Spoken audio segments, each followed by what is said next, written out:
அருட்பெருஞ்சோதி அருட்பெருஞ்சோதி தனிப்பெரும் கருணை அருட்பெருஞ்சோதி. இன்றைக்கி இன்னொரு வள்ளலாருடைய சிந்தனையை நம்ம இப்போ பார்க்க போகிறோம்.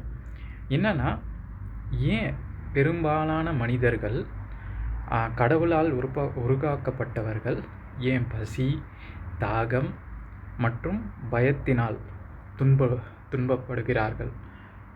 ஏன், என்ன ரீசன் அப்படின்றத வள்ளலார் எப்படி சொல்கிறாருன்னா, முற்பிறவியில் செய்த இந்த தேகத்தை கொண்டு நீங்கள் முற்பிறவியில் செஞ்ச ஜீவகாருண்யம் அல்லாது மற்ற உயிரினங்களை நீங்கள் துன்புறுத்துறதுனால இந்த பிறவியில் இந்த ஜீவர்களுக்கு பசி, தாகம் மற்றும் பயம் ஏற்படுகிறது. அதனால தான் எப்போவுமே ஜீவகாருண்ய ஒழுக்கத்தோடு எப்பொழுதுமே நம்ம வாழணும்.